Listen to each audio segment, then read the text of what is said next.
बहुत समय पहले की बात है। दूर किसी जंगल में ही पिक्कू नाम का कबूतर अपनी पत्नी चुन्नी और अपनी बेटी मुन्नी के साथ रहा करता था। पिक्कू कबूतर अपने दोनों पैरों से अपाहिज था।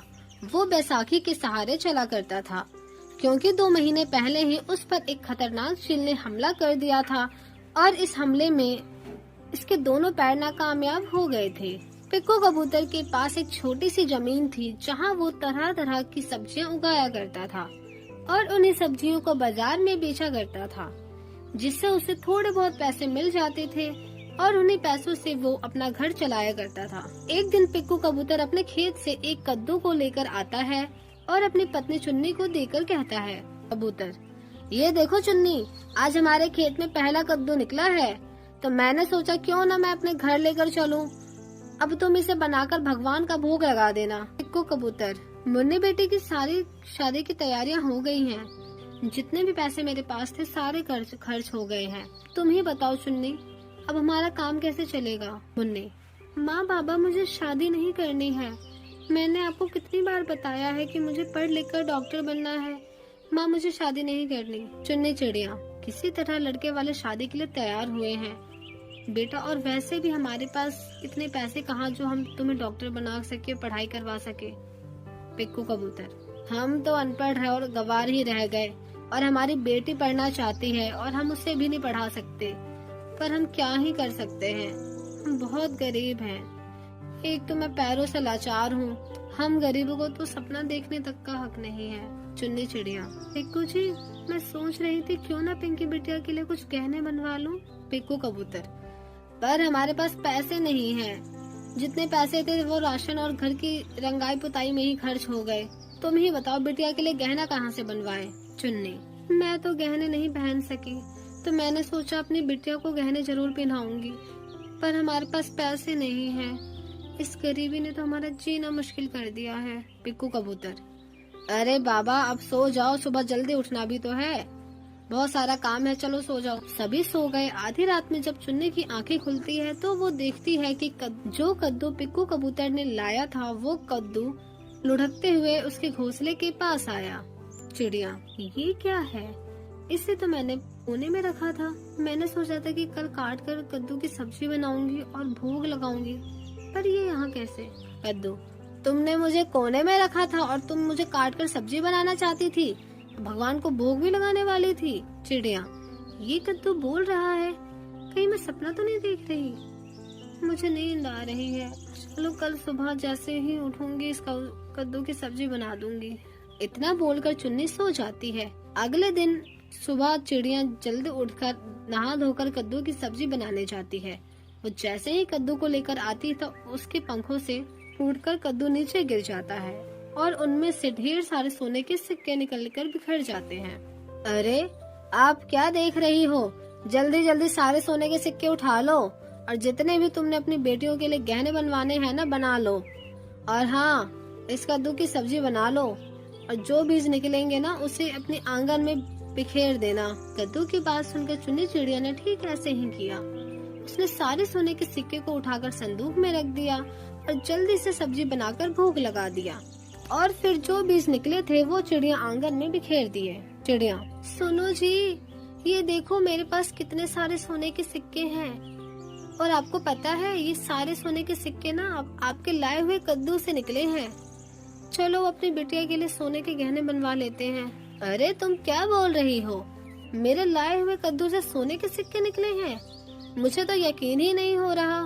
फिर दोनों पति पत्नी सुनार के घर जाते हैं और सोने के सिक्कों से बहुत सारे गहने बनवा लेते हैं। उससे चुन्नी चिड़िया अपने लिए और अपनी बेटी के लिए गहने बनाती है। अरे, तुमने आंगन में जो बीज बोए थे ना, ये देखो आज उसमें कितने सारे कद्दू हैं। चिड़िया, पिक्कू जी, एक कद्दू ले आओ, इसे बनाकर भोग लगा दूंगी। चिड़िया जल्दी से नदी में नहाने जाती है और नहाकर घर आ जाती है, और वो घर आकर कद्दू काटने बैठती है। जैसे ही वो कद्दू काटती है उसे कल की तरह बहुत सारे सोने के सिक्के निकलते हैं। चिड़िया, अरे जी, मैंने कहा था ना ये कद्दू जादुई है। देखो आज फिर से बहुत सारे सोने के सिक्के निकले हैं इसमें से। ऐसा क्यों नहीं करते आप? अपनी मुन्नी बिटिया की शादी रुकवा देते हैं। और मुन्नी बिटिया को डॉक्टर बनने का शौक है ना, तो पहले हमारे पास पैसे नहीं थे, आज तो है, क्यों ना हम उसे डॉक्टर की पढ़ाई करवा दें। अपनी माँ की बात सुनकर पिंकी चिड़िया बहुत खुश होती है और पिक्कू कबूतर भी चुन्नी की बात मान लेता है और मुन्नी चिड़िया की शादी रुकवा देता है। कुछ दिनों बाद पिंकू कबूतर और चुन्नी चिड़िया अपनी बेटी मुन्नी को शहर डॉक्टरी की पढ़ाई करने के लिए भेज देते हैं। चिड़िया, पिक्कू जी देखिए, हमारी बिटिया ने जल्द ही डॉक्टर बनकर आएगी। पिक्कू कबूतर, हाँ हाँ, मुझे अपनी बिटिया पर पूरा भरोसा है, वो डॉक्टर जरूर बनेगी। इस तरह से कुछ साल बीत जाते हैं और एक दिन मुन्नी चिड़िया डॉक्टर बनकर अपनी माँ और बाबा के पास लौटती है, जिसे देखकर पिक्कू कबूतर और चिड़िया बहुत खुश हो जाते हैं। कुछ दिनों बाद ही पिक्कू कबूतर और चिड़िया अपने डॉक्टर बिटिया की शादी बहुत ही अच्छे चिड़े के साथ करवा देती है। शादी के बाद मुन्नी चिड़िया अपने पिता का इलाज बहुत ही बड़े अस्पताल में कराती है, जिसके बाद पिक्कू कबूतर अपने पैरों पर चलने लगता है। अब पिक्की कबूतर और चुन्नी चिड़िया अपनी बेटी मुन्नी और चिड़े दामाद के साथ खुशी खुशी रहने लगते हैं। एक सहारनपुर नाम के जंगल में किंजल नाम की मासूम चिड़िया रहती थी, जिसकी माँ गुजर चुकी थी और पिता रमेश चूड़ी बनाकर काम करते थे। अपने पिता को देखते देखते किंजल भी चूड़ियाँ बनाना सीख लेती है और कहती है, किंजल, पिताजी आप मुझे चूड़ियाँ बनाना आ गया है, तो क्या मैं भी बनाऊं? रमेश, ठीक है बेटा, तू इतना कहती है तो बनाकर दिखा मुझे। ये सुनते ही एक भट्टी पर किंजल चिड़िया चूड़ी बनाकर तैयार कर लेती है, जिसे देखकर रमेश चिड़ा कहता है, रमेश, अरे वाह बेटा, तूने तो बहुत ही अच्छी चूड़ियाँ बनाई है, उम्मीद नहीं थी कि तू मुझसे भी ज्यादा बेहतर बनाएगी। किंजल, पिताजी इसका आभार आपको ही जाता है, क्योंकि आपको देखकर ही तो मैंने सीखा है। रमेश, बिल्कुल। अच्छा बेटा, तू खाना खा लेना, मैं चूड़िया को बाजार में बेच कर आता हूँ। तभी रमेश चिड़ा सर पर चूड़ियों की टोकरी रखकर बाजार में बेचने चला जाता है और बेचता है। रमेश, आइए आइए, रंग बिरंगी लाख कांच के नग वाली सुंदर सुंदर चूड़ियाँ ले लीजिए, बेहतर, सस्ती और टिकाऊ है। यशोदा, अरे आज तो बहुत ही अच्छी चूड़ियाँ लेकर आए हैं, एक मुझे भी पीले रंग की चूड़ियाँ दे दीजिए। रमेश, हाँ जी लीजिए, ये क्या है ना, आज मेरी बेटी ने चूड़ी बनाई है। यशोदा, अरे भाई, तो ये तो बहुत अच्छी बात है, मैं चलती हूँ, नमस्कार। ऐसा कहकर वो चूड़ी लेकर चली जाती है। इस तरह और भी पक्षियाँ आकर उसकी चूड़ियाँ खरीद लेते हैं और एक एक करके सारी चूड़ियाँ बिक जाती है। ये देखकर सामने वाला कालू कौवा गुस्से में लाल होकर आता है। कालू, आज इस रमेश की वजह से मेरी एक भी चूड़ियाँ नहीं बिकी, आखिर इसकी चूड़ियों में ऐसा क्या है, इसको तो सारी चूड़ियों को मैं चकनाचूर कर दूंगा। सारी चूड़ियाँ बिक जाने पर रमेश बहुत खुश हो जाता है। पहले दिन ही उसके पास बहुत सारे पैसे इकट्ठे हो जाते हैं। ये बात वो अपनी बेटी किंजल को जाकर बताता है। तभी किंजल कहती है, किंजल, अरे वाह पिताजी, ये तो बहुत अच्छी बात है, क्या अब से मैं आपकी चूड़ियाँ बनाने में मदद करूँ? रमेश, हाँ बेटा, तुम भी बना दो। किंजल, जी पिताजी।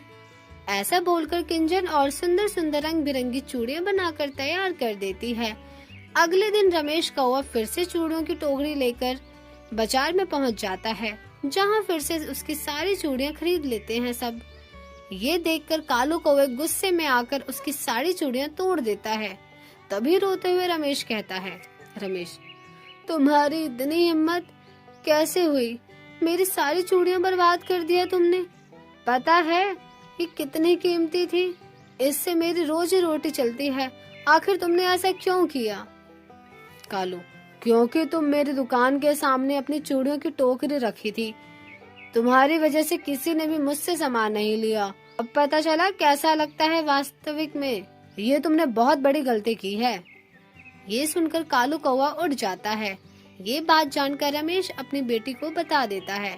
इसके बाद वो कहती है, किंजल, पिताजी आप चिंता मत कीजिए, मैं चूड़ियों को बेचने जाऊंगी कल। अगले दिन किंजल चिड़िया वो सारी चूड़ियाँ बेचने जाती है। किंजल, चूड़ी ले लो, रंग बिरंगी चूड़ी ले लो। समीर, अरे आप रमेश की बेटी हो क्या?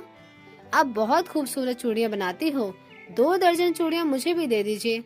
किंजल, हाँ लीजिए।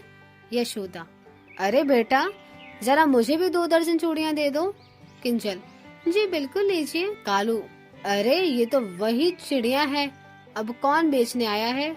इसका भी वही हाल करूँगा जो कल मैंने उस चूड़ियों का किया था। ऐसा बोलकर कालू कौवा किंजल के पास जाकर उसकी भी चूड़ियाँ तोड़ने की कोशिश करता है। इतने में किंजल चिड़िया उसे डंडे से मारने लगती है। तभी पुलिस तोता आ जाता है। पुलिस, अच्छा, तो तू है जिसने कल भी चूड़ियाँ तोड़ी थी। ऐसे डंडे पड़ेंगे ना जेल में कि दूसरों को परेशान करना भूल जाएगा। किंजल, ये तो सच कहा आपने इंस्पेक्टर साहब, ऐसे ही कल पिताजी को इन्होंने बहुत परेशान किया था। अब इससे आप सजा देना। और कालू कौवा, ऐसा तुमने क्यों किया बताओ? कालू, तुम्हारी बनी हुई चूड़ियाँ सभी खरीद रहे थे और मुझसे कोई चूड़ियाँ नहीं खरीद रहा था, इसलिए मैंने तुम्हारे पिताजी की सारी चूड़ियाँ तोड़ दी और आज भी वही करने वाला था। किंजल, तुम्हें कोई हक नहीं है किसी को भी उसकी जगह से हटाने का, ये सामान न बेचने का। ले जाइए इसे इंस्पेक्टर साहब। तभी किंजल चिड़िया कालू कौवे को सजा दिलवाकर उसे जेल में बंद करा देती है, जिसके बाद किंजल रंग बिरंगी चूड़ियाँ बेचने लग जाती है।